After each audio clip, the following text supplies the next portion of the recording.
So you want to start streaming, or maybe you're just looking to upgrade stuff that's already in your stream setup? Well, I'm about to take a deeper dive at my overpriced and overkill setup. Roll the intro.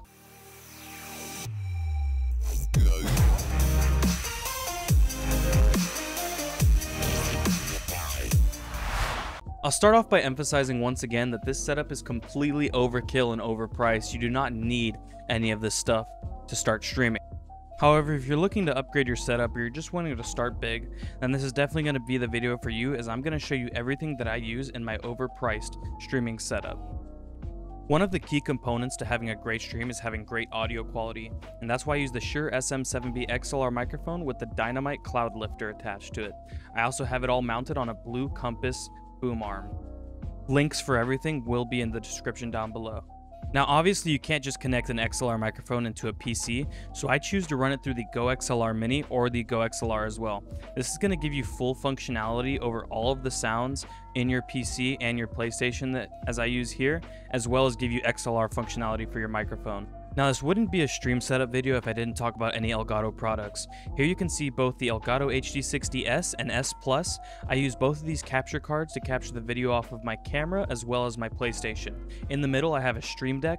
This allows me a bunch of functions on my PC at the push of a button, as well as switching scenes during my stream. With the StreamDeck, I can open up websites at the push of a button, start my stream, stop my stream, switch scenes, and even play funny sounds. The StreamDeck comes in 3 different sizes: the Mini with 6 buttons, the regular with 15 buttons as I have here, and the XL with 32 buttons, so you can pick out which one suits your needs the best. For my face cam, I'm going with the Sony a5100 Mirrorless Camera. I think this is the perfect intro mirrorless camera for streaming for using for face cam, because it gives you a clean HDMI out and it has that flip up screen so you can see where you're going to be projecting to your audience. When I first started streaming, I did use the Logitech C920 webcam, and this is a perfect webcam if you're trying to get into streaming at a cheap price point. However, I didn't want to just throw it away whenever I did get my Sony a5100 for my face, so I mounted it on a boom arm and used it pointing down at my keyboard to give my audience a keyboard cam when I'm playing my games. Speaking of keyboards, let's go ahead and talk about mine. I use the Corsair K70 RGB Rapidfire with the Cherry Red MX switches. Now I use this keyboard rather than a 60% as most people do, because this is not only my gaming studio, but I also use it for work, so having the number pad is really useful when using Excel. With the Corsair keyboard, it is compatible with the IQ software, and you can customize the lighting to do anything you want. You're probably wondering what kind of keycaps I am using on this keyboard, and they are not the pudding like most people use. These are actually the stock keycaps that come with the Corsair K70. However, as you can see from this close-up, I have sanded off the black paint from the sides to give them that translucent effect.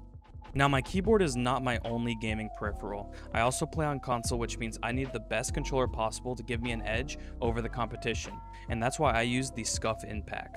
The Scuff gives you a bigger feel over the previous DualShock 4, and also gives you the control with 4 paddles on the back that can be remapped to any button on the controller. Now my console of choice is the PS5. Personally, with my PC, I don't see the point in the Xbox because I can get all those Xbox games on the PC. Now unfortunately, the Scuff controller does not work on the PS5, as we are waiting for them to release a PS5 DualSense version. For my mousepad, I am using a GutzyAiden custom drop mousepad. This is the Jake edition, which kind of ties in the colors that I like. I love the pink, the blue, and the white color scheme that I have going on in my setup. Now because I play on both console and PC, I wanted a headset that was versatile to where I could leave it plugged in and just be able to hear audio from both the PC and the console simultaneously. That's why I use the SteelSeries Arctis Pro Wireless. The Arctis Pro Wireless is not only able to give me sounds for both my PC and PS5 simultaneously, but is also able to connect to my phone via Bluetooth to make sure that I don't miss any important calls while I'm playing my games. This is all possible through the base station that not only lets you adjust the volume and settings of the headset, but also charges an extra rechargeable battery while you're using the one you're using, so you're never out of battery while playing. For some stuff on my desk, I have this Haribo gummy bear that is filled with some fairy lights. I have my Nintendo Switch with its all-white D-brand custom skin on a third-party dock, so that way it's a little bit more portable and nicer to look at, as well as a plant and my Amazon Echo Show 5. Underneath my desk, I've done a pretty good job doing cable management for everything. The only real wire hanging down is the one for my foot pedal that I use for push-to-talk when I'm playing PC games. For my lighting, I use this $20 ring light that I got from Walmart, as well as one Elgato Keylight. Now in the future, I would like to upgrade to the Elgato Keylight just for the convenience factor, however it is fairly expensive. Powering my setup is my PC. In my PC I have a B450 Tomahawk motherboard, an NVIDIA GeForce 2070 Super Graphics card, 4 16GB of Corsair Vengeance RAM, as well as an AMD Ryzen 7 3700X CPU. This is all housed in the NZXT H510 case. Now, something not a lot of people talk about that's really important for your stream is to have a presentable background. So if you're streaming from your room, make sure your bed is cleaned, or if you're streaming for something like this, make sure that you show off some of your interests and hobbies behind you so people can kind of see it and relate and make a conversation. Now, if you've been to my stream, you probably know about little Miss Ellie Belly. She is my little cat, and I keep her cat tower right here behind me and sometimes in frame so people can kind of look at her. Probably one of the most noticeable things behind me in my setup is my Funko Pop collection. I feel like these are the best and easiest way to show off what your interests are at a pretty decent price point. Now, as you can see here, my main interests are anime. I really do love watching anime, and I can show that off with my Funko Pop collection. I'm also able to show off my love for LSU, the college that I graduated from, and also my tapestry with all of my lights behind me. Also behind me, you can see my big stuffed animal with my little Twitch pillow, as well as some RGB to make sure that I have the highest FPS possible, as well as some of my hobbies such as guitar and skiing, and also anime once again. Now that pretty much sums up the entirety of what goes into my setup.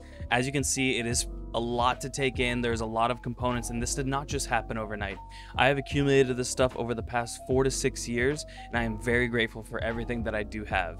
Now, as you can see here, this is what it looks like with just my camera, and now using the StreamDeck that we talked about before, I can quickly go to my face cam, which shows my ticker up top as well as what I'm listening to on Spotify and my logo in the bottom corner.